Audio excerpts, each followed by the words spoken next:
Audit of hotel, और हो सकता है कि कुछ बच्चों की बुक में ये दूसरे फॉर्म में दिया हो, जैसे पहले सारे कंसेप्ट दिए थे ना 5 कैटेगरी में, उस तरीके से दिया हो, प्रिलिमिनरी एंगेजमेंट एक्टिविटी, फिर पॉइंटर्स। इसको मैंने बुक में चेंज किया है रिसेंटली। इसको हमने क्या किया है, होटल इंडस्ट्री में जो मेन रिस्क है पिल्फरिंग का, उसको सबसे पहले एक्सप्लेन किया है इंटरनल कंट्रोल के नाम से। फिर रूम सेल को भी पैराग्राफ में कन्वर्ट किया है, ऐसे inventory, fix assets, labour, travel agents को अलग अलग पॉइंटर फॉर्म में कन्वर्ट किया है। अगर किसी स्टूडेंट की बुक में ये नहीं है, डोंट वरी, मैं ये आखिरी के 2 पेज आपकी गूगल ड्राइव पे अपलोड कर दूंगा, आप वहां से ले लीजिएगा अगर आपकी बुक में नहीं है तो, या फिर आपको ये टेलीग्राम पे भी साथ ही साथ जो CA inter audit notes Telegram channel है वहां पे भी मिल जाएगा। ठीक है, काफी बच्चों की बुक में नहीं है शायद ये। तो पहला पॉइंट जो आता है ऑडिट ऑफ होटल के अंदर, वो आता है इंटरनल कंट्रोल, क्योंकि होटल एक ऐसी इंडस्ट्री है जिसके अंदर पिल्फरिंग लॉसेस होने के चांसेस ज्यादा है। तो सबसे पहला पॉइंट क्या बोलता है देखिएगा, pilfering is one of the greatest problem in any hotel and the importance of internal control can not be undermined. कि भैया पिल्फरिंग को आप इग्नोर नहीं कर सकते, आप ये नहीं बोल सकते चल यार इस रिस्क को हम क्या कर लेते हैं, एक्सेप्ट कर लेते हैं। इसके लिए आपको कंसिडर करके क्या बनाने पड़ेंगे, इंटरनल कंट्रोल। तो दूसरा पॉइंट क्या बोलता है, आपको पॉइंट फॉर्म में कन्वर्ट करना है। दूसरा पॉइंट बोलता है it is the responsibility of management to introduce control which minimise the leakage as far as possible. ठीक है जी, कंट्रोल डिजाइन करने हैं।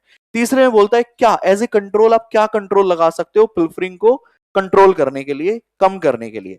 Evidence of this success is provided by the preparation of regular perhaps weekly trading account for each sale points and a detailed scrutiny of the resulting profit percentage. भाई कितना cell हुआ, कितना room book हुआ, क्या क्या expenses आए, क्या मेरा जीपी आया, क्या मेरा परसेंटेज आया, with every deviation from the anticipated form being investigated. और जो आपका एक एवरेज प्रॉफिट रहता है, अगर उससे वो कम आ रहा है तो आप उसे क्या करोगे, इन्वेस्टिगेट करोगे। तो 3 पॉइंट यहां पे बताए गए हैं, किसके पॉइंट ऑफ व्यू से, मैनेजमेंट के पॉइंट ऑफ व्यू से। आप अभी आ रहे हैं और आपको पता है मैं एग्जाम का क्वेश्चन डिस्कस कर रहा हूं जिसके हाईएस्ट चांस है आपके पेपर में आने के, पिल्फरिंग के ऊपर क्वेश्चन अलग से आ सकता है। सुपर इंपोर्टेंट कंसेप्ट है ये पिल्फरिंग, ठीक है, पेपर में आने के हिसाब से। तो 3 पॉइंट बताए गए मैनेजमेंट के पॉइंट से, बेटा कौन कौन सा। पहला, pilfering is the main problem, greatest issue है आपकी होटल इंडस्ट्री में। आप क्या करोगे उसके लिए, कंट्रोल बनाओगे, और साथ ही साथ आप ट्रेडिंग अकाउंट बना के स्क्रूटनी कर सकते हो डेविएशन को, वेरिएशन को। अब बात स्टार्ट होती है ऑडिटर की। भाई ऑडिट भी क्या करेगा, ऑडिटर क्या करेगा, जो काम मैनेजमेंट ने किया है वो ऑडिटर वेरीफाई करेगा। तो मैनेजमेंट ने सबसे पहले क्या किया था, एक रेगुलर ट्रेडिंग अकाउंट बनाया था, उसे वेरीफाई करो। The auditor should obtain this regular trading account for the period under review, examination them and obtain explanation for any apparent deviation. पहला पॉइंट ऑडिटर का, 4 पॉइंट हो गए, ठीक है जी। द ऑडिटर शुड वेरीफाई, अब आप अलग अलग इनकम को जनरल तरीके से लिखो। The auditor should verify a few restaurant bill by reference to KOT, kitchen order tickets. जैसे ही आप ऑर्डर देते हो, जो बंदा कुक कर रहा होता है उसके पास एक कंप्यूटर में ऑर्डर आ जाता है, स्लिप को वो वहां से निकालता है, अपने पास रखता है और उस सामान को कुक करता है। तो कह रहा है कि आपके जो रेस्टोरेंट के बिल्स, फाइनल बिल्स हैं, उसको आप किचन ऑर्डर की टिकट से क्या कर लो, क्रॉस वेरीफाई। डोमिनोज वगैरह पे गए हो कभी, सेम वहां पे भी केओटी कंसेप्ट है। आप जैसे ही बिल यहाँ पे करवाते हो ना, इनवॉइस करवाते हो, पीछे एक सिस्टम होता है बेटा, उस पे आपका पूरा मेन्यू, जो पूरा ऑर्डर होता है वो निकल जाता है, जिसके हिसाब से कुक होता है सामान आपका। तो कह रहा है रेस्टोरेंट बिल को कहां से वेरीफाई कर लो, केओटी के साथ, और बेसिक रिकॉर्ड, जो भी कोई दूसरा बेसिक रिकॉर्ड है। This would enable the auditor to ensure that control regarding revenue cycle are in order. तो ये कौन सा पॉइंट हो गया आपका बेटा, पॉइंट नंबर, ऑडिटर का point number 2, total point number 5। The auditor should satisfy himself, अब वो जनरल पॉइंट डाल दो, that all the tax collected from occupants on food and occupation have been paid over to the proper authorities. Tax का point हो गया, point number 3। If the internal control in hotel is weak or perhaps breakdown, मतलब deviation, then a very serious problem exists for the auditor, क्योंकि control week है, risk ज्यादा है। As a result of the transit nature of many of his client records, the auditor must rely to very large extent on the gross margin shown by the accounts. As a result, the scope of his audit test will necessarily be increased, and in the event of material margin discrepancy being unexplained, he will have to consider qualifying his audit report. तो बेटा ये सारा जितना भी content था ना 5 point के बाद, ये बहुत ही जनरल नेचर का है। क्या कहता है, आप अपना चैप्टर 4 लिंक कर रहे हैं, हम अपना ऑडिट किसके बेस पे करते हैं, कंट्रोल्स, अगर कंट्रोल फेल हो जाएंगे तो आप क्या करोगे, एनटीई ऑफ सब्सटेंटिव ऑडिट प्रोसीजर आपका क्या होगा बेटा, इंक्रीज हो जाएगा। तो ये अगर आप पेपर में ना भी लिखो तो चलेगा, आपको मेन कितने पॉइंट लिखने हैं, 5। किसके अंदर, पिल्फरिंग के अंदर। समझ आया, पहला क्वेश्चन समझ आया जी सबको। अगला कहता है जी होटल का मेन रेवेन्यू क्या है, room sales and hall booking. अभी आजकल ये हॉल बुकिंग भी कंसेप्ट चल गया है कि अगर आपको बर्थडे सेलिब्रेट करना है, एनिवर्सरी सेलिब्रेट करनी है, शादी वादी का कोई प्रोग्राम करना है, आप कहीं नहीं जाना, आपको आप होटल में जाओ, आपको वो एक रेट बताएंगे, आप बस खुद भी गेस्ट की तरह आओ, दे विल मैनेज। तो वो भी आपको चार्ज करना है, देखना है, ऑडिट करना है। देखिए क्या कहता है, the charge for room sale is normally posted to guest bill by the receptionist या फ्रंट ऑफिस, और in the case of large hotel by the night auditor. Hotel में एक ऑडिटर आपको हमेशा मिलेगा, दैट इज कंकरेंट ऑडिटर। क्या बोलते हैं उसे, कि भाई आप बिल बनाओ पूरा, क्योंकि देखो बड़े बड़े होटल में ना बिल 2000 4000 का नहीं बनता, लाखों में बनते हैं। तो एक सबसे पहली बात तो सारा सोर्स ऑफ रिवेन्यू यही है, मेजर रिवेन्यू, खर्चे दुनिया भर के हैं। अगर यहां पे कोई लीकेज है तो होटल को भारी लॉस होगा, छोटा मोटा लॉस होगा, बहुत हैवी लॉसेस होंगे। तो होटल इंडस्ट्री क्या करती है, इस रिवेन्यू के लिए, सिर्फ किसके लिए, एक्सपेंसेस के लिए हो सकता है वो अलग ऑडिटर रखे, सिर्फ रिवेन्यू के लिए एक ऑडिटर बिठा लेते हैं जिसको बोलते हैं कंकरेंट ऑडिटर, कि भाई तू बैठ के ना सिर्फ क्या चेक करेगा, सारा इनवॉइस। आज एक इनवॉइस बना, डिस्चार्ज नहीं होने देंगे हम होटल से, पहले तू उसे वेरीफाई करेगा, जब तू स्टैंप लगा देगा ना, तब कस्टमर जो भी है गेस्ट वो होटल से चेकआउट कर पाएगा, अदरवाइज नहीं। तो क्या कहता है, the charge for the room sale is normally posted to the guest bill by the receptionist या फिर front office, or in case of large hotel by the night auditor. The source of these entries in invariable the guest register. In the guest register, an audit test should be carried out to ensure that correct number of guests are charged for the correct period. ऐसा भी होता है कि एक room जब आप book करते हो तो आपको एक, मान लीजिए आपने सिंगल बेड लिया है, डबल बेड लिया है, वो सब आपको देखना पड़ेगा। साथ ही साथ मान लीजिए if you have 3 guest, you have one another guest with you. अब होटल के अंदर क्या होता है, एक बेड पे 3 लोग सोना अलाउड नहीं है, ऐसे केस में वो आपको अलग से बेड प्रोवाइड करते हैं, ठीक है। तो उसका भी वो अलग से क्या करते हैं बेटा, चार्ज करते हैं। तो अपने नंबर ऑफ गेस्ट के हिसाब से भी बिलिंग को चेक कर लेना है। Any difference between the charge rate used on the guest bill and the standard room rate should be investigated to ensure that they have been properly authorised. कभी कभी क्या होता है, लड़ाई दंगे हो जाते हैं, भाई तुम्हारी सर्विस अच्छी नहीं थी, ये अच्छा नहीं था, वो अच्छा नहीं था। तो होटल का एक मैनेजर आता है, वो कहता है okay sir, sorry for the inconvenience caused, we will give you a 30% discount. तो वो देख लो जो डिस्काउंट हुआ है, जो कंसेशन हुआ है, जो रिबेट दिया गया है, वो प्रॉपरली जो बंदा ऑथराइज्ड है ना, उसी ने ही दिया है। तो बेटा पॉइंट बताओ क्या क्या हुआ, जो बिल बना होगा वो किसके बेस पे बना होगा, फ्रंट ऑफिस के बेस पे। आप क्या चेक करोगे, गेस्ट का रजिस्टर। आपको क्या देखना है, करेक्ट नंबर ऑफ गेस्ट जो हैं वो चार्ज हुए हो, और अगर कोई भी डिफरेंस आ रहा है किससे, स्टैंडर्ड रूम रेट से अगर कोई डिफरेंस आ रहा है तो आप उसे क्या करोगे, इन्वेस्टिगेट करोगे। पॉइंटर फॉर्म में आप समरी बना सकते हो, 4 पॉइंट। उसके बाद in many hotels the housekeeper जो होता है ना, जो हाउसकीपिंग वाला होता है, housekeeper prepare a daily report for the rooms which were occupy the previous night and the number of beds kept in each room. Housekeeping staff भी अपना रजिस्टर बनाता है, ठीक है। आप ऑडिटर उस रजिस्टर से भी क्या कर सकता है, क्रॉस वेरीफाई कर सकता है। The report tends not to be permanently retained, ये एक टेम्परेरी डॉक्यूमेंट है, and the auditor should ensure that a sufficient number of reports are available from him to test both with the guest register and with the individual guest bill. तो इसको क्या बोलेंगे, bill, guest register, housekeeping register. कौन सा match हो गया बेटा, 3 way match, ठीक है। तो आपको पॉइंट याद रखने के लिए मैं सिर्फ इसको क्या लिखवा रहा हूं, 3 वे मैच, ठीक है जी। कितने पॉइंट हो गए, एग्जाम के पॉइंट ऑफ व्यू से तो काफी पॉइंट हो गए हैं। The auditor should ensure that proper valuation of occupancy in progress at the balance sheet date is made and including the accounts. The auditor should ensure that proper records are maintained for booking of halls. Booking of hall का एक point ले लो आप, booking of hall की proper records हो, and other premises for special parties and recover on the basis of the tariff. जो भी tariff चल रहा है उसके बेस पे recover हो गया। सर हम और पॉइंट डालना चाहते हैं, हमारा मन है, ये आपका चॉइस है, ठीक है। उसके बाद इन्वेंट्री, क्या इन्वेंट्री का फिजिकल वेरिफिकेशन करोगे, क्या इन्वेंट्री प्रॉपरली, ये आप सेम कंटेंट उठाकर ला सकते हो, बताओ कहां से, चैप्टर नंबर 5 फ्रॉड के अंदर आपने इन्वेंट्री पूरा डिटेल किया था, वहीं से सारा कंटेंट आप कॉपी पेस्ट मार दो। इन्वेंट्री एक हाई रिस्क एरिया है, it should be secured in the proper lock and place में इसको होना चाहिए। क्या कोई भी एंट्री कर ले unauthorised entry? Only authorised entry होनी चाहिए। सीसीटीवी हो सकता है, अगर कोई अनऑथराइज्ड एंट्री हो भी रही है तो प्रॉपरली अप्रूव्ड होनी चाहिए।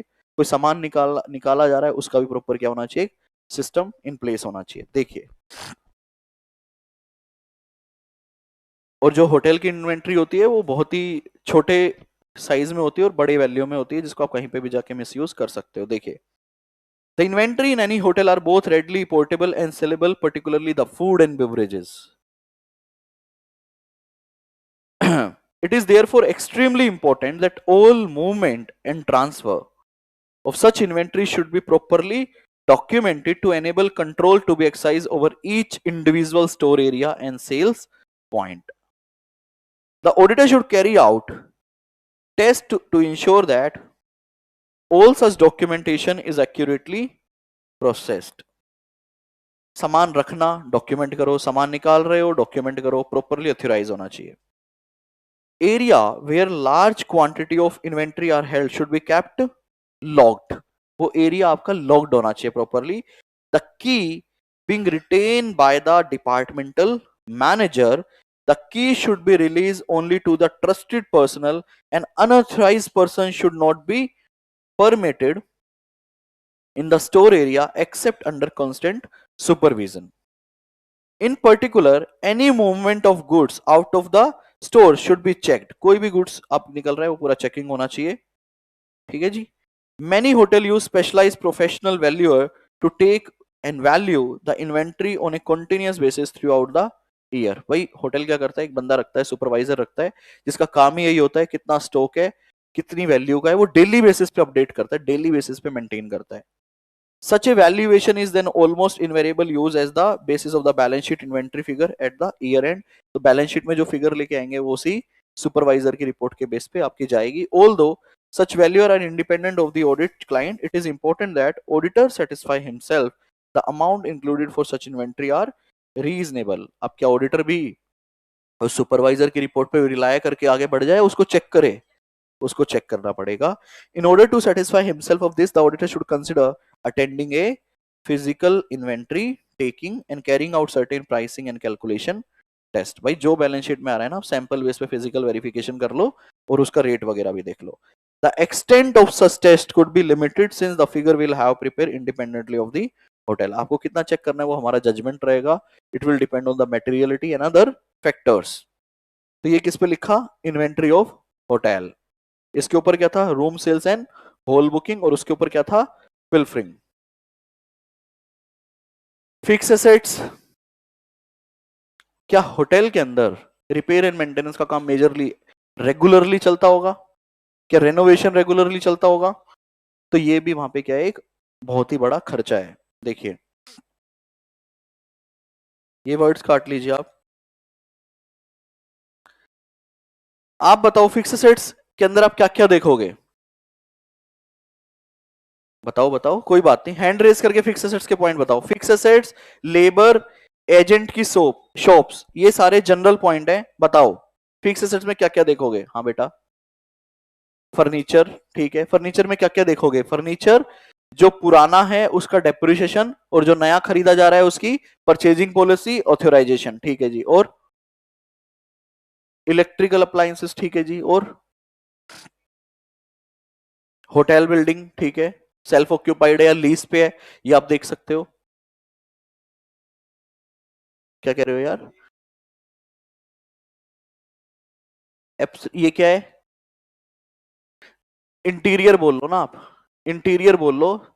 आपको मेन पॉइंट यही है, जो होटल इंडस्ट्री होती है ना, आप देखना, अगर आप किसी होटल में रिपीट करके जा रहे हो, तो अगर आप इस साल गए हो और आप 2 साल के बाद जाओगे, you will find out many changes. क्योंकि अगर होटल अपने आप को सेम रखेगा ना, गेस्ट रिपीट नहीं होगा।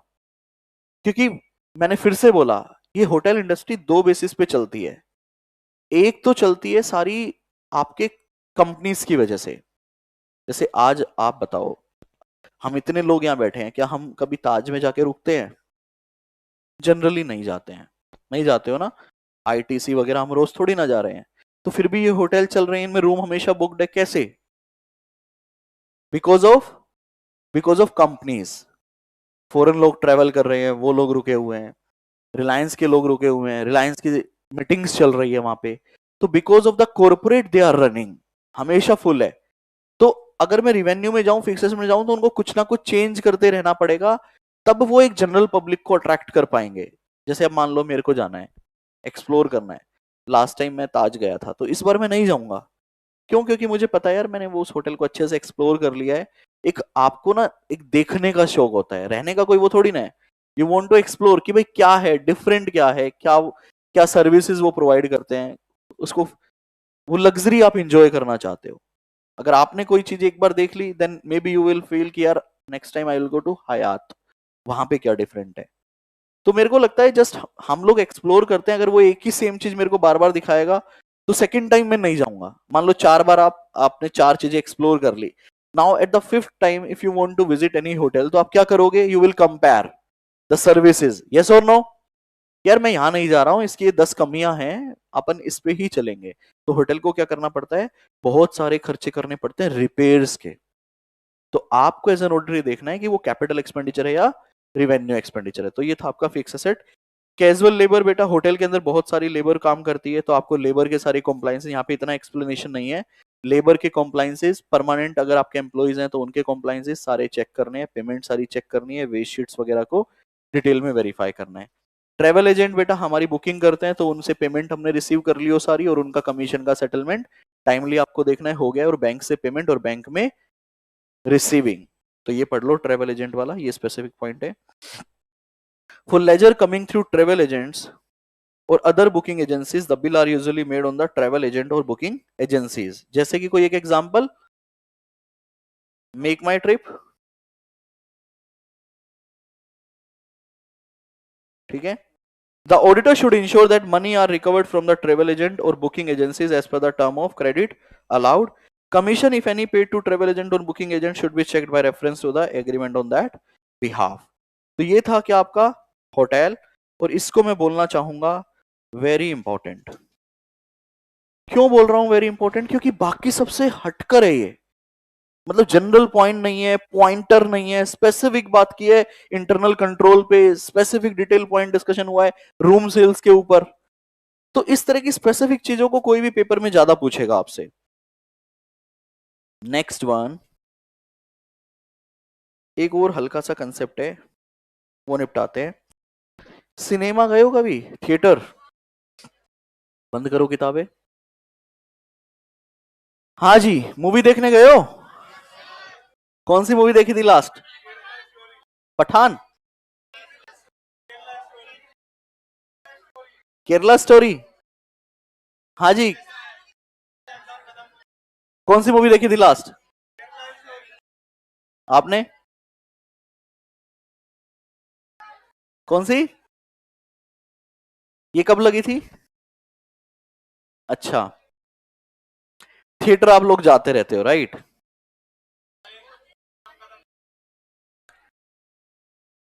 तो अब आप है ना उस वाले थिएटर की बात मत करना जो चांदनी चौक में है,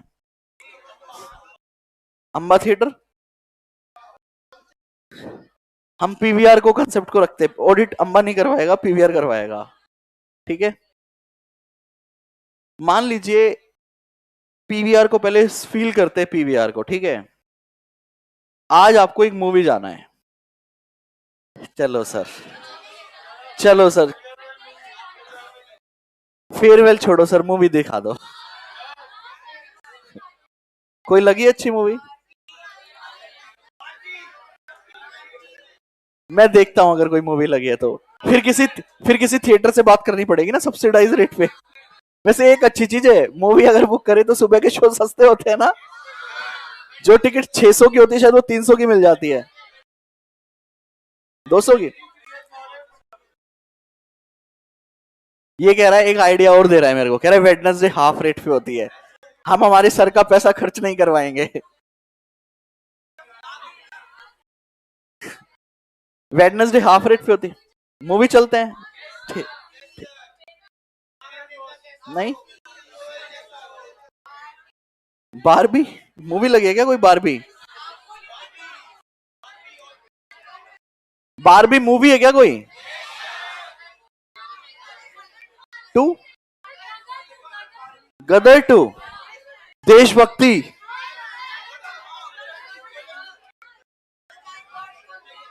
ओ भाई हेलो, हम ऑडिट कर रहे हैं, तुम तो डिस्कशन ही चालू कर दियो कौन।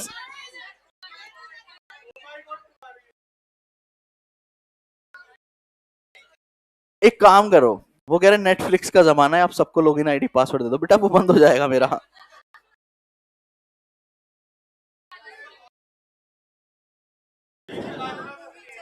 यहीं चलवा दो।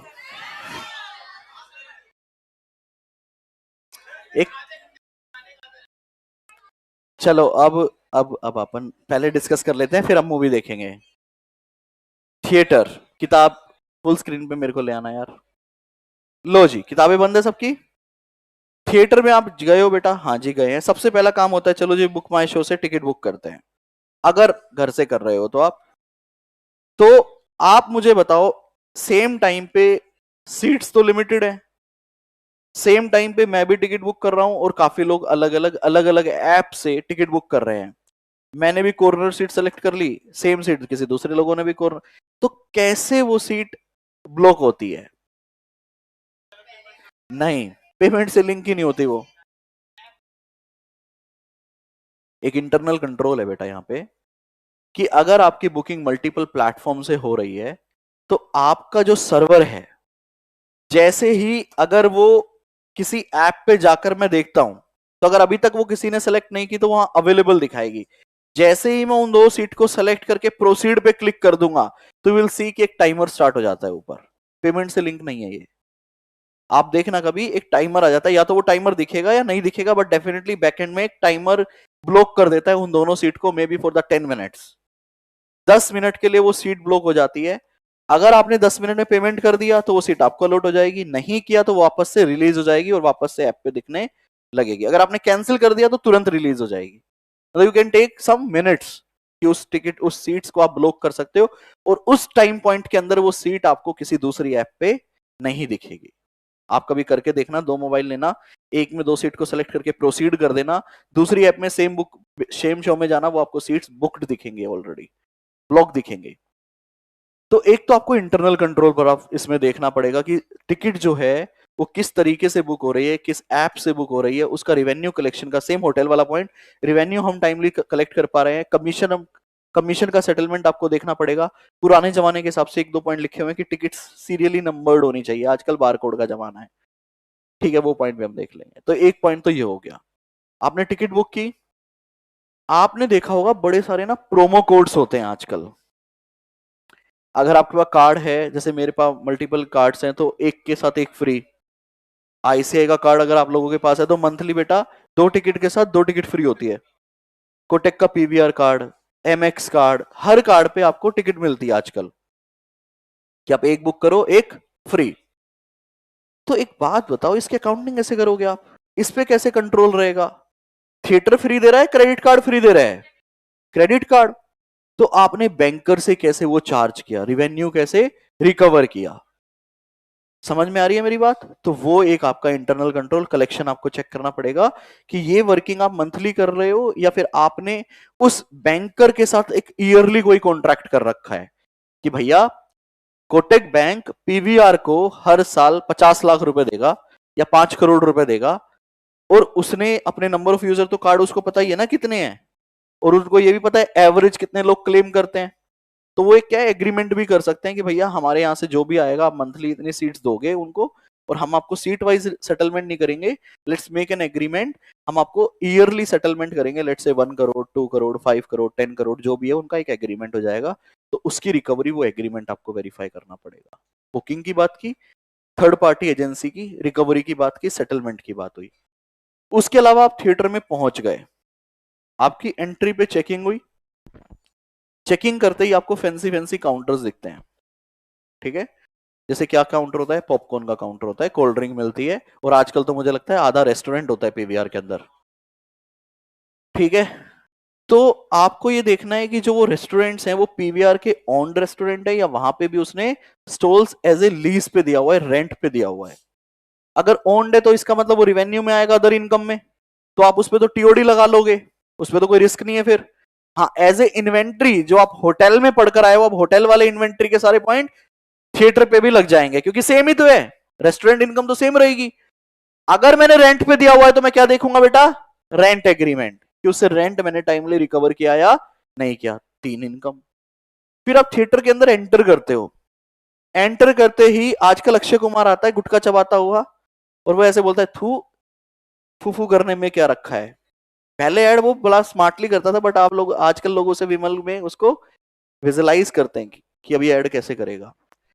उसके बाद मल्टीपल ऐड आती है उस एरिया की जहां पे वो थिएटर है, कि हाँ भैया देखो यहाँ पे ये शोरूम है, ये ज्वेलर है, ये वो है, फलाना ढिमकाना।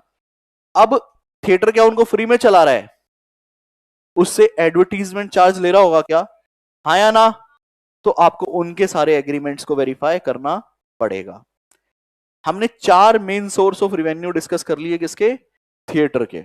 अब बात करते हैं स्पेसिफिक एक्सपेंसेस की।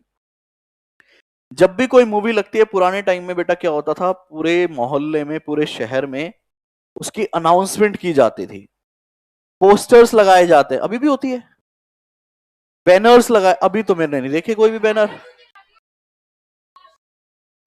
अरे हाँ भाई सही बात है, ये लड़की सही कह रही है, अब जमाना चेंज हो गया है। पहले दीवार पे पोस्टर्स लगते थे, आजकल होर्डिंग्स लगते हैं। अगर आप गुड़गांव के अंदर जाएंगे तो जितने भी पिलर्स हैं, पिलर्स पे बढ़िया लाइटिंग वाले, Amazon प्राइम पे कोई भी नई सीरीज आती है पूरे गुड़गांव में उसके बैनर लग जाते हैं। तो दी यस, तो advertisement expenses is the main expense, one of the main expense. Entertainment tax, उसका आपको कैलकुलेशन देखना है। आपको मेंटेनेंस बहुत डिटेल में देखना है, रेवेन्यू एक्सपेंडिचर कैपिटल एक्सपेंडिचर को बाइफरकेट करते हुए। जो मूवी आप लेकर आ रहे हो उसकी बेटा आपको क्या देनी पड़ती है, फीस देनी पड़ती है, ठीक है, रॉयल्टीज देनी पड़ती है, लाइसेंसिंग फीस देनी पड़ती है, वो सारी आपको डिटेल में वेरीफाई करना है, वो सारे हैं या खर्चे अप्रूव्ड हैं, ऑथराइज्ड है, प्रॉपर इनवॉइसिंग है, एग्रीमेंट्स हैं। मेन इनकम की बात कर ली, मेन खर्चों की बात कर ली, एंटरटेनमेंट टैक्स आपने टैक्स उठा लिया। और कोई रेलेवेंट पॉइंट बचा क्या, पढ़िए जी, होटल। सेल्फ पढ़ के खत्म करो 5 मिनट में, मैं ये सब काट रहा हूं, ठीक है। एसेट एंड लायबिलिटी, ये डिस्ट्रीब्यूटर को एडवांस दिया है तो वो आप देखोगे। अब यहाँ पे एक्सपेंडिचर जो देखोगे वो स्पेसिफिक एक्सपेंडिचर देखना। रेस्टोरेंट इनकम भी ठीक है, एडवर्टीजमेंट से भी इनकम ठीक है, शोज की इनकम कहाँ है, शोज की इनकम ये रही, और ये वो प्रिलिमिनरी वाले कॉमन पॉइंट है। पढ़ लो एक बार 2 मिनट में। हाँ जी, लगा कोई पढ़ाने वाला चैप्टर है ये, सही कह रहा था ना मैं, टाइम पास चैप्टर है बेटा। इंटर का ऑडिट का सिलेबस देखो क्या है, मॉड्यूल 1 से आना चाहिए पेपर।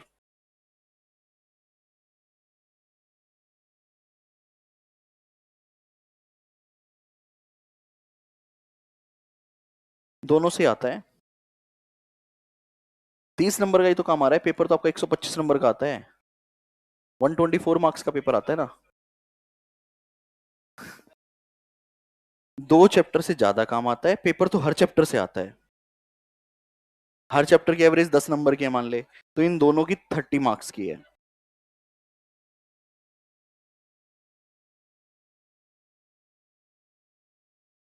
चलें आगे।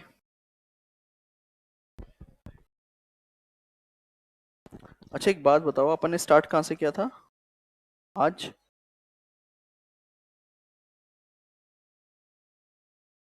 एजुकेशनल इंस्टीट्यूशन से किया था। यहां से बताओ क्या क्या बचा है, एजुकेशन के बाद क्या बचा है, 7 के बाद, छोड़ दो उसको, हायर परचेज लीज की बात, उसके अलावा नहीं, 7 के बाद कुछ बचा है क्या, नहीं ना, हायर परचेज लीज बचा है ना, ठीक है। चलो जी,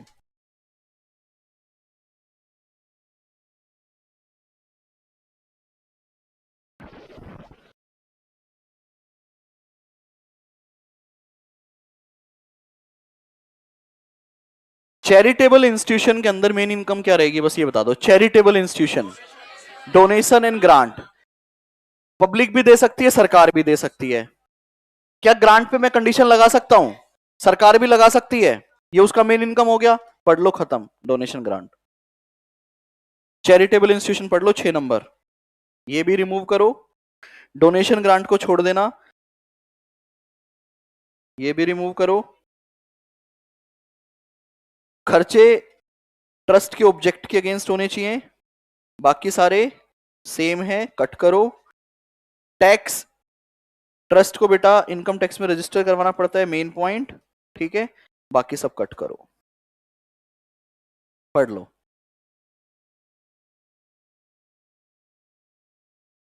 स्लाइड शॉट जो थिएटर में चलते हैं उसकी बात करो, किसकी, क्या कह रहे हो? स्लाइड शॉट्स वही तो जो वीडियोस आती हैं।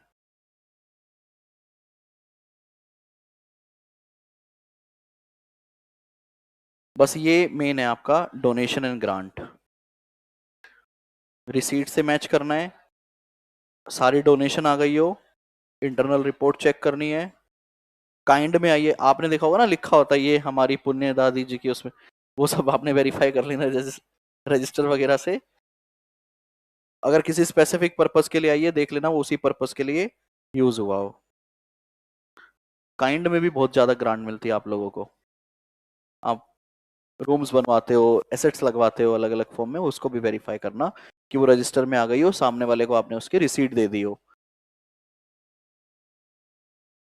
ठीक है जी, चैरिटेबल डन। एलएलपी करेंगे कल। सोल ट्रेडर पार्टनरशिप पढ़ लो, सोल ट्रेडर पार्टनरशिप पढ़ लो। सोल प्रोप्राइटरशिप और पार्टनरशिप का ऑडिट मैंडेटरी है क्या? नहीं। क्या करवा सकते हैं क्या? बिल्कुल करवा सकते हैं। तो सोल ट्रेडर में अपॉइंटमेंट ऑफ ऑडिटर कौन करेगा? Board of directors, proprietor. क्या क्या ऑडिटर को अपना स्कोप ऑफ वर्क पहले ही डिस्कस कर लेना चाहिए? क्योंकि हो सकता है जब प्रोप्राइटर ने कहा भाई मेरा ऑडिट कर दे फाइनेंशियल स्टेटमेंट का, आप चले गए, प्रोप्राइटर ने कहा कि एक काम कर, करवाएंगे क्यों? आप बताओ। बैंक से लोन लेना है, कोई नया पार्टनर ऐड करना है, मान लो प्रोप्राइटरशिप से पार्टनरशिप बननी है, ठीक है। बहुत सारे रीजन, दो ही रीजन होंगे, बहुत सारे तो क्या होंगे, ठीक है। लीगल फॉर्मेलिटीज तो मेरे को नहीं लगता उसकी कुछ है प्रोप्राइटर की। मेन लोन होगा, या आप अपने बिजनेस में अब किसी को ऐड करने की सोच रहे हो, ठीक है, या एक्सपेंशन, भाई ठीक है एक्सपेंशन में ले ले तो किस। क्या पार्टनरशिप का ऑडिट मैंडेटरी है? नहीं। फायदे तो बहुत हैं, ये फायदे आपने ऑलरेडी चैप्टर 1 में पढ़ रखे हैं, बेनिफिट ऑफ ऑडिट, एडवांटेजेस, वही आप यहाँ पे ऐड कर देना पार्टनरशिप के पॉइंट ऑफ व्यू से। क्या फायदे हैं भाई पार्टनरशिप में? सर एक तो लड़ाई लड़ाई दंगे नहीं होंगे, रिस्क शेयरिंग है, ठीक है, और सर डिस्प्यूट सेटलमेंट रहेगा। अगर कोई पार्टनर मान लो मर जाता है, डेथ हो जाती है, तो उसका सेटलमेंट इजी रहेगा। अगर कोई नया पार्टनर ऐड हो रहा है तो उससे जो गुडविल वगैरह चार्ज करनी है वो इजी रहेगा, हाँ या ना। बैंक से लोन, टैक्सेस के लिए आप दुनिया भर के एडवांटेज को इंपोर्टेंट मार्क कर लो, एडवांटेज को इंपोर्टेंट मार्क कर लो। क्या पार्टनरशिप एग्रीमेंट स्टडी करना पड़ेगा ऑडिट करने के बाद? अच्छा एक बात बताओ, आपने कहा पार्टनरशिप का ऑडिट मैंडेटरी नहीं है, मान लिया, लेकिन अगर कोई करवाना चाहे तो हम करेंगे या नहीं करेंगे? अब आप अगर ऑडिट करने जाओगे तो क्या सारे स्टैंडर्ड अप्लाई करोगे, नहीं करोगे? कंपनीज एक्ट की रिक्वायरमेंट अप्लाई नहीं होगी, लेकिन अगर हम ऑडिट करेंगे तो पूरा ही करेंगे ना। या तो भाई फिर आप बता दो, क्या यहां पे स्कोप ऑफ ऑडिट चेंज हो सकता है? बिल्कुल हो सकता है, क्योंकि मैंडेटरी। तो भैया पार्टनर आप लोग डिसाइड कर लो, आप अपना एंगेजमेंट लेटर बना के दे दो, जो आप बताओगे मैं उसके हिसाब से रिपोर्ट बना दूंगा। तो जो अब रिपोर्ट बनेगी वो पब्लिक रिपोर्ट बनेगी या एक स्पेसिफिक पर्पस रिपोर्ट बनेगी? मैं आपको रिपोर्ट बना के दूंगा, आप बस जिसको देनी हो उसको दो रिपोर्ट, बैंक को देनी है, जो भी देनी है। ये हम कल करेंगे बेटा एलएलपी। तो पार्टनरशिप और सोल प्रोप्राइटरशिप हो गई आपकी। उसके ऊपर क्या है? एनजीओ, एनजीओ, उसके ऊपर लोकल बॉडीज। किसका डिस्कशन करूं? एनजीओ का कर लेते हैं, किताबें बंद कर दो, खत्म, कल करेंगे बाकी, खत्म। 10 मिनट का डिस्कशन एनजीओ, ताकि कल आते ही रीड कर लें। आप चाहो तो नोट्स पूरे चैप्टर के बना के आ जाना, जो यूनिट नंबर 2 है उसके नोट्स सारे बना लेना आप समरी में, ठीक है। आप एक काम करना बेटा, टेबल फॉर्म में बनाना। पहला कंसेप्ट क्या था आज हमारा? एजुकेशन इंस्टीट्यूशन 1, ठीक है। दूसरा, तो इस तरह से टेबल फॉर्म में अपने सारे पॉइंट लिख देना, स्पेसिफिक पॉइंट, कॉमन पॉइंट एक भी नहीं।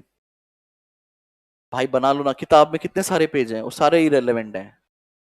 तुम्हें नहीं बनाने मत बनाओ, लेकिन फिर तुझे ये पता होना चाहिए कि मुझे किताब से क्या नहीं पढ़ना। मतलब अपना टारगेट 1 घंटे में चैप्टर रिवाइज करने का होना चाहिए। अब तू वहां ढूंढ रहा है और यार कपिल सर ने क्या बताया था, क्या पढ़ना है क्या नहीं पढ़ना है, फिर तो तुझे लगेगा चल एक बार पूरा पढ़ लेते हैं। अब आज तुमने पेज 1 पे कॉमन पॉइंट लिख लिए, अगले 10 पेज में स्पेसिफिक 11 पेजेस पढ़ने हैं, 15 नंबर का काम कवर हो गया। चलो जी, एनजीओ डिस्कस करते हैं। अब इसका एग्जांपल क्लाइंट के नाम के साथ तो नहीं देना चाहिए मुझे लगता है, ले लें? हाँ, मोहल्ला क्लिनिक आएगा यहाँ पे। लो जी, यार मैंने एक क्लाइंट किया था, नाम लूं या ना लूं, मैं अभी भी कंफ्यूज हूं। आपको मैं सारे वर्क पेपर्स भी दिखाऊंगा। हमारी क्लास एक एक्स्ट्रा लगेगी यार, अभी हमने वर्क पेपर्स नहीं देखे हैं। एक्सेल वो तो ड्राइव पे मिल जाएगा आपको, एक्सेल कोर्स तो आ गया क्या? ड्राइव पे आ गया है। वर्क पेपर मेरे आपको दिखाने हैं। एनजीओ सुनिएगा, नाम लूं या ना लूं? अच्छा, मैंने राजस्थान का कभी लाल ऊट डिस्कस किया आप लोगों के साथ किसी एग्जाम्पल में? नहीं किया? वो कह रहा लाइटें बंद कर दो।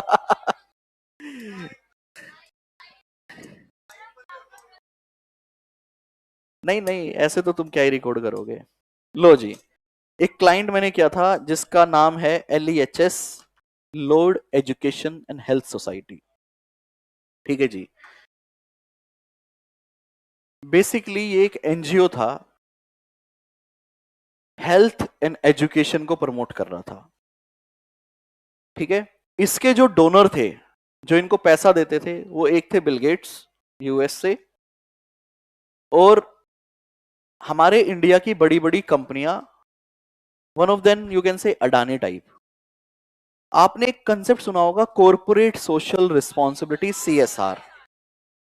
उसमें हर कंपनी को कुछ ना कुछ पैसा खर्च करना पड़ता है, 5% के आसपास। अब भाई CSR खर्च तो करना है, मैंडेटरी खर्च करना है, और मैं चाहता हूं कि मेरी कंपनी का पैसा किसी सही काम में लगे। जब खर्च करना ही है तो या तो मैं खुद खर्च कर लूं, या फिर मैं क्या करूं, किसी एनजीओ को 5% दे दूं और वो मेरे बिहाफ पे पैसा खर्च कर ले। अब या तो मैं उसे पर्पस ही बता दूं, भाई ये पैसा सिर्फ आपने यहां खर्च करना है, इसके अलावा कहीं नहीं। मैं आपको पहले देश की रियलिटी बताता हूं ये क्या होता है। एनजीओ जो ज्यादातर बनाए जाते हैं वो फ्रॉड करने के लिए बनाए जाते हैं। किसके लिए बनाए जाते हैं? टाटा का भी एनजीओ आपने सुना होगा, वहां से बिरला ट्रस्ट, आपने वहां से ना ऐसे बहुत बार ऑफर आते हैं कि भाई हम 50 करोड़ का बिल बनाएंगे, कहीं से कैश अरेंज हो जाएगा क्या। तो बेसिकली होता क्या है, पहले मैं आपको कंपनी का एंगल समझाता हूं। कंपनी को 5% खर्च करना है, कंपनी कहते हैं हम 1% ना खर्च करें, लेकिन करना तो पड़ेगा, क्यों? लो की रिक्वायरमेंट है, तो कंपनियां ढूंढती है एनजीओ। अब मैंने एक एनजीओ बना रखा है, और मेरे एनजीओ का काम है देश की सेवा करना, हेल्थ और एजुकेशन पे काम करना। वो मेरे पास आएगा, भाई हम तुम्हें ना इस साल 50 करोड़ रुपए देंगे। मैंने कहा धन्यवाद, तुमने इसको खर्च करना है। मैंने कहा कर देंगे। तुमने मेरे को 40 करोड़ वापस देने हैं। मैं एक नंबर में कितने दूंगा? मैं कहूंगा नहीं 40 नहीं हो पाएगा, चलो 20 में डील डन करते हैं। इसका मतलब जिस बंदे के पास कंट्रोल है, जिस, ये बोर्ड ऑफ डायरेक्टर को भी पता होता है, हर कंपनी में देखने को नहीं मिलेगा, कुछ में होता है, और छोटी कंपनी तो बिल्कुल नहीं देना चाहेगी पैसा। तो ऑलरेडी सालो तुम इतना इतना टैक्स ले रहे हो, ये ले रहे हो वो, और 5% देश पे भी हम ही खर्च करें, फिर तुम क्या करोगे? ठीक है। तो वो कहते हैं भाई देख, हम 50 करोड़ हमें देना तो पड़ेगा, क्योंकि लो की रिक्वायरमेंट है। एक काम कर, तेरे को जो करना है जैसे करना है मुझे नहीं पता, तू मुझे 20 करोड़ रुपए कैश में दे। तो पूरी चेन चलती है बेटा, इधर से पैसा मैं लेता हूं, मैं आगे देता हूं बैंक से, वो आगे देता है, इस तरह से कैश आता जाता है फॉर्म में कट पिटा के। मेरे पास 40 आए, मान लो मैंने 50 के आगे दिए, आगे तो देना ही पड़ेगा ना, मैं कहां से कैश लाऊंगा? तो कट होता है बेटा। और ये सारी डम्मी कंपनियां होती हैं, लेकिन दिखाने के लिए काम भी कर रहे होते हैं। मैं ये नहीं कह रहा जिसका ऑडिट मैंने किया था वो ऐसी थी, अगर ऐसी होती तो अपने बिल गेट्स साहब पैसे नहीं देते। वो नामी है, बहुत बड़े लेवल पे अच्छा काम कर रही है, इसीलिए बिग फोर उसका ऑडिट कर रही है। मैं आपको बता रहा हूं जनरल तरीके में, आपको एक क्लाइंट का मैं अपना एक्सपीरियंस थोड़ी ना शेयर करने आया हूं, मैं तो आपको ये बताने आया हूं कि अगर आप एनजीओ का ऑडिट करोगे तो this is a very high risky entity area. अब बात करते हैं मेरे एक्सपीरियंस की। एलईएचएस में जो बिल गेट्स थे उनकी कंडीशन थी कि आप मेरे पैसे को इन एरियाज पे खर्च करोगे। क्या बंदा सिर्फ कंडीशन लगा के छोड़ दे? नहीं जी, वो बंदा खुद भी चेक करेगा। वो कहेगा तुम अपना ऑडिट तो करवा लेना, वो एक अलग बात है, लेकिन मैं भी क्या करूंगा, क्या आप मेरा पैसा उन्हीं काम के लिए खर्च कर रहे हो या? तो वो बिल गेट्स ने बोला कि आप भैया इन इन इक्विपमेंट्स पे मेरा पैसा खर्च करोगे, और ये इक्विपमेंट्स ना आपके कभी भी नहीं बनेंगे, ये हमेशा किसके रहेंगे? मेरे। आपका ऑब्जेक्टिव 10 साल का है, तो 10 साल तक आप इनके इक्विपमेंट यूज करो। 10 साल के बाद मैं इन इक्विपमेंट्स को लेकर किसी दूसरे एनजीओ को दे सकता हूं, या मेरी मर्जी में कुछ भी करूं। बात समझ आ रही है? तो हमको एक तो ये देखना था ऑडिट में कि जो वो मंथली फाइलिंग की रिक्वायरमेंट है जो यूएस जाएगी, क्या वो मंथली फाइलिंग ठीक है, क्या उसमें खर्चे सही आ रहे हैं, क्या रिपोर्टिंग ठीक हुई या नहीं हुई। पहला एरिया समझ आया आपको? दूसरा, पैसा तो आराम से आ रहा है, मंथली अलग अलग कंपनियां पैसा दे रही हैं, इसका मतलब रिवेन्यू में रिस्क नहीं है बेटा। रिवेन्यू में कहां रिस्क है? बिल गेट्स कह रहा है हर महीने 50 लाख रुपए दूंगा, 50 लाख आ रहा है, उसमें कहां रिस्क है? रिस्क कहां है? एक्सपेंसेस के अंदर। ये काम कर रहे थे हेल्थ एंड एजुकेशन में। आम आदमी मोहल्ला क्लिनिक आप सब लोगों ने सुना होगा। आम आदमी मोहल्ला क्लिनिक ने एलईएचएस को अपना सारा काम दे दिया कि भैया आप हमारे आम आदमी मोहल्ला क्लिनिक के इंटरनल कंट्रोल्स देखोगे, आप पूरे डेटा को मैनेज करोगे। ठीक है? अब होता क्या था सुनिए, अगर आप गए हो, कोई आम आदमी मोहल्ला क्लिनिक गया है कोई आप में से? आप गए हो तो वहां क्या होता है सुनिएगा। जो सिस्टम मैंने बुक्स में देखा है, जो मुझे दिखाया गया है, जिसके हिसाब से हमने खर्चों को अप्रूव किया है, अब वो बताएगा कि मैंने सही किया है गलत किया है। आम आदमी मोहल्ला क्लिनिक में क्या होता है, एक पोर्टा केबिन होता है बड़ा, जिसके अंदर एक डॉक्टर होता है आपका, एक उसका अटेंडेंट होगा, 2 लोग। आप वहां जाके अपना डायरेक्ट इलाज नहीं करवा सकते। पहले वो आपको आधार कार्ड से आपके एंट्री लिंक करके आपका एक ऑनलाइन रजिस्ट्रेशन करेगा, या आप करोगे। एक आपका ऑनलाइन रजिस्ट्रेशन हो जाएगा जिससे आपका एक यूनिक आईडी जनरेट होगा, उसके बेसिस पे वो आपका ट्रीटमेंट देगा। पहला समझ आया? तो मतलब रजिस्ट्रेशन क्या है यहां पे? मैंडेटरी है, and that link with the Aadhaar card. तो फ्रॉड बिलिंग नहीं होगी, क्योंकि उस डॉक्टर को पैसे जो मिल रहे हैं वो किस बेसिस पे मिल रहे हैं? नंबर ऑफ पेशेंट के बेस पे। तो फ्रॉड बिलिंग का रिस्क खत्म हुआ। दूसरा ये था कि भैया अब आप डॉक्टर फ्रॉड करेगा किसमें? दवाइयों में। तो इस रिस्क को भी खत्म करने के लिए क्या हुआ, वहां पे एक मेडिसिन वेंडिंग मशीन को रखा गया। काफी जगह होगी, काफी जगह शायद नहीं भी होगी।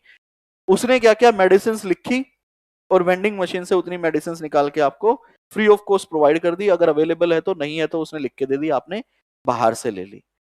कुछ बेसिक टेस्ट, अगर आप भाई रिक्वायरमेंट है तो उसकी फैसिलिटी वहां पे दी गई, क्योंकि आधार से लिंक है तो वो सारा कंजम्पशन उस पेशेंट पे डाल दिया गया। हम लोगों को ये वेरीफाई करना था कि जो नंबर ऑफ पेशेंट इतने दिखा रहे हैं, लोग लाखों में दिखा रहे हैं मंथली, ये सही है या नहीं। हम वो पूरे डेटा को चेक कर रहे थे। ठीक है? हम उस मेडिसिन के कंजम्पशन को चेक कर रहे थे। लेकिन हमने डेटा को चेक नहीं किया, हमने चेक किया सिस्टम को, कि सिस्टम कितना सॉलिड है। तो हमने 5-7 हमारे स्टाफ को भेजा कि जाके एंट्रिया करवाओ तुम, जाके मतलब आम आदमी मोहल्ला क्लिनिक पे जाओ। वो गए, उन्होंने हमें मोहल्ला क्लिनिक का नंबर बताया, हमने फिर एंट्रीज में देखा और वो नंबर आ रहा था। तो हमने सिस्टम की क्या करी, रिलायबिलिटी इंश्योर कर ली। हमने उनसे पूछा था जो दवाइयां लेकर आओगे वो प्रिस्क्रिप्शन हमें भेजना। प्रिस्क्रिप्शन हमारे पास आया, कंजम्पशन वही था जो उस प्रिस्क्रिप्शन में था। एज एन ऑडिटर मैं सेटिस्फाई फील करूंगा या नहीं करूंगा? हम सेटिस्फाइड फील किए। हमने आम आदमी मोहल्ला क्लिनिक को क्लीन रिपोर्ट देते हुए उसके एक्सपेंस को अप्रूव किया सारा। ठीक है जी? हाँ जी, आम आदमी मोहल्ला क्लिनिक का एक्सपीरियंस कैसा है आपका? सही? फोटो भी खींचते हैं? अच्छा। और ये मेडिसिन वेंडिंग मशीन होती है वहां पे? अच्छा। इसके बाद दूसरा एरिया जो एलईएचएस कर रही है, राजस्थान से कितने लोग हैं यहाँ पे? राजस्थान में ना, अगर आप जाओगे तो राजस्थान के 2 रूप हैं। एक, Rajasthan is very developed, if you will see Jaipur और बाकी उदयपुर वगैरह आप देखोगे, काफी अच्छा एरिया है राजस्थान। पानी पिला रहे हैं? राजस्थान में कुछ ऐसे भी एरिया है जहां पे पानी भी नहीं है, ठीक है। राजस्थान में ऐसे भी एरिया हैं जहां पर पानी नहीं है, रिमोट लोकेशंस है, ट्रांसपोर्टेशन नहीं है, विलेजेस हैं जहां पे कम लोग हैं, सर्विसेज के नाम पे कुछ भी नहीं है। वहां पे एक लेकिन सरकारी हॉस्पिटल है। मैं एग्जांपल जल्दी खत्म करता हूं। एक लास्ट स्टूडेंट प्लीज नीचे पूछ के आइएगा कि आज मेरे बाद कोई क्लास है क्या, प्लीज। हाँ है, रुक तो जाओ बेटा, पूछ के आना, अभी एग्जांपल में रोक रहा हूं, जल्दी पूछ के आ जाओ। एडवांस अकाउंट की क्लास नहीं है, ठीक है, बस फिर 5 मिनट में खत्म कर दूंगा, अदरवाइज मैं अभी भी रोक देता। तो राजस्थान में जो हॉस्पिटल्स बने हुए हैं वो खाली बिल्डिंग्स हैं, वहां कोई नहीं है, लोगों को कोई ट्रीटमेंट नहीं दिया जा रहा है। तो राजस्थान गवर्नमेंट ने क्या किया, एलईएचएस को एक कॉन्ट्रैक्ट दिया कि भैया तुम हमारे हॉस्पिटल्स को क्या करो, मैनेज करो, और यहाँ के राजस्थान के लोगों को मेडिकल फैसिलिटी प्रोवाइड करो। सारा पूरा राजस्थान तो एक साथ नहीं देंगे, उन्होंने सैंपल बेसिस पे 50 हॉस्पिटल दे दिए होंगे। अब 50 हॉस्पिटल में कोई डॉक्टर जाएगा क्या ऐसी लोकेशन पे, नहीं जाएगा। तो एलईएचएस ने क्या किया, उन सबको पेंट्स अच्छे से पेंटिंग करवाई, वहां पे मोटिवेशनल कोट लिखे। काफी टाइम पे आप लोगों ने देखा होगा ना, एजुकेशन के लिए दीवारों पे लिखा जाता है, इलाज के बारे में, बीमारियों के बारे में, बच्चों के बारे में, प्रेगनेंसी के बारे में, ठीक है, बहुत कुछ कोट्स के फॉर्म में, पेंटिंग के फॉर्म में, मैसेजेस के फॉर्म में लोगों को एजुकेट किया जाता है। तो एलईएचएस ने भी सबसे पहला स्टेप यही किया, वहां के सारे हॉस्पिटल्स को एक बेसिक इंफ्रास्ट्रक्चर प्रोवाइड करवाया। सेम आम आदमी मोहल्ला क्लिनिक से लर्निंग लेके हमने वहां पे टिकट वेंडिंग मशीन्स लगवाई।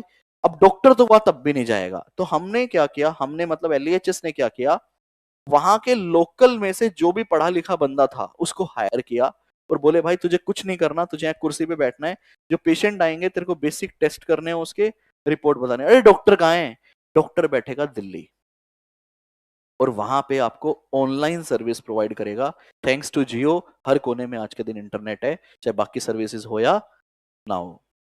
तो पेशेंट आएगा, डॉक्टर यहाँ 3 से 4 बैठा है 1 घंटे, और वो गांव के मरीज से बात कर रहा है, ठीक है।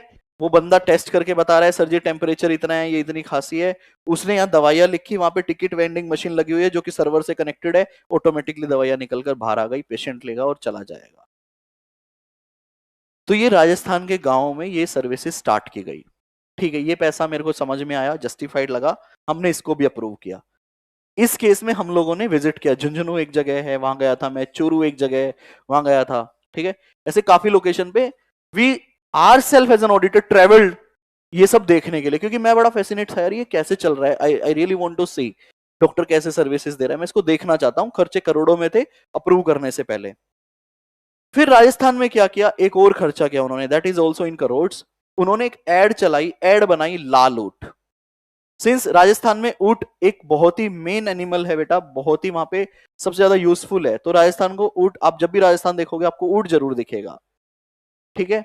तो एक एक ऊंट लेकर आए, और ऊंट का कलर कभी भी लाल नहीं होता है, होता है क्या। तो एक टीवी एड बनाई गई जिसमें ऊंट पूरा लाल रंग का है। क्यों बनाया ऐसा, ताकि सब उसे देखें, यार ये क्या नया आ गया, अट्रैक्ट हो, व्हाट इज दिस रेड। तो उस लाल ऊंट के साथ एक राजस्थानी कल्चरल सॉन्ग के साथ ना लोग बड़े खुश हैं, लोग ट्रैवल कर रहे हैं उस ऊंट के साथ, उसके साथ बैठ रहे हैं, और फिर पब्लिक पूछती है कहां जा रहे हो, कहां जा रहे हो। तो वो नहीं नहीं राजस्थान नहीं, क्योंकि राजस्थान का ही तो लोग पूछ रहा है उस ऊंट को देखकर, भाई तुम सब कहां जा रहे हो। तो वो कहता है गांव का हॉस्पिटल चालू हो गया है, हम वहां पे देखने जा रहे हैं, सर्विसेज लेने जा रहे हैं। तो ये उन्होंने बहुत ही बढ़िया सी एक एडवर्टीजमेंट बनाई थी। इस एडवर्टीजमेंट को बनाने में करोड़ों रुपए खर्च हुए, और ये एडवर्टीजमेंट राजस्थान गवर्नमेंट ने कर दी रिजेक्ट, ठीक है। उसके अलावा उन्होंने पैसा खर्च किया सर्वे पे, करोड़ों रुपए। सर्वे समझते हो, आपके घर पे एक आंगनवाड़ी के मेंबर आएंगे, आपके परिवार में कितने सदस्य हैं ये नाम बताओ, आप हॉस्पिटल आके सर्विसेज ले सकते हो, एजुकेट। वो सर्वे भी हम लोगों ने पास कर दिया, उसकी ऑथेंटिसिटी चेक कर कर लाल ऊंट पे मैं रुक गया। मैंने कहा रेडियो एड आपकी नहीं चली, रेडियो एड भी थी बेटा, रेडियो एड मतलब एफएम एड, लोकल का एफएम एड आपका नहीं चला, लाल ऊंट पे आपका इतना खर्चा है, इतना सारा आपने करोड़ों रुपए खर्च कर दिए, आपने गवर्नमेंट से पहले अप्रूवल क्यों नहीं लिया। वहां पे मैं एक डायरेक्टर की नौकरी खा गया, क्योंकि उसका डिसीजन वो गलत था। उसने हमें बोला कि गवर्नमेंट के अप्रूवल आ गए हैं, उसे लगा ऑडिटर साहब छोड़कर चले जाएंगे, हमारी 4 चीजें तो अप्रूव हो गई है। 5वीं पे हमने प्रूव कर दिया कि ये आप, और हर सर्विस में पैसा तो इन्फ्लेटेड था ही था, वो एक अलग रिस्क है, मैं उसकी बात नहीं कर रहा। हमने उस 5वें लाल उठ की एड पे क्वेश्चंस लगाए, बाद में रिजोल्व हो गया। मैनेजमेंट ने कहा भैया बिजनेस को ऑपरेट करने के लिए, सर्विसेज देने के लिए कभी कभी ऐसे डिसीजन लेने पड़ते हैं, तो हमने अल्टीमेटली इस चीज को भी एग्री करके क्लियर चिट कर दिया। लेकिन मैं बता रहा हूं, आप जब एनजीओस का ऑडिट करने जाते हो तो इनफ्लो तो आ ही रहा है, उस पर मेरा इतना, आउटफ्लो पे हमारा सबसे ज्यादा रिस्क है, जिसको हमने बहुत ही बारीकी से, इस मेरी लाइफ का एक ही एनजीओ का ऑडिट है LEHS, उसके अलावा मैंने कभी नहीं किया। तो ये मेरा एक्सपीरियंस था, और मैं बोलूंगा मैंने बहुत कुछ सीखा उस क्लाइंट से, बहुत कुछ, कि सरकार के साथ मिलकर कैसे काम करना है, गवर्नमेंट पॉलिसीज को कैसे देखना है, क्योंकि आप जो भी खर्च कर रहे हो अकॉर्डिंग टू गवर्नमेंट रूल्स भी आपको खर्च करना पड़ेगा। ये नहीं मैंने पैसा कैसे भी खर्च कर दिया, गवर्नमेंट से भी अप्रूवल लेना पड़ेगा, एक अप्रूवल इधर से भी लो, एक बिल गेट्स आपको भी फिर दिखाओ। तो ये सब था, बाकी इसकी रीडिंग हम करेंगे कल। सेम एनजीओ को भी डोनेशन, सब्सक्रिप्शन काइंड में ये सारी चीजें मिलती हैं, आप चाहें तो इसे सेल्फ रीड कर भी आ सकते हैं, ठीक है। We will start from the next concept. Bye guys, take care, keep enjoying audit with Kapil. नीचे दिखाना। जय हिंद दोस्तों। देख लूंगा, 2 मिनट रुको, मैं पैक कर लो सामान।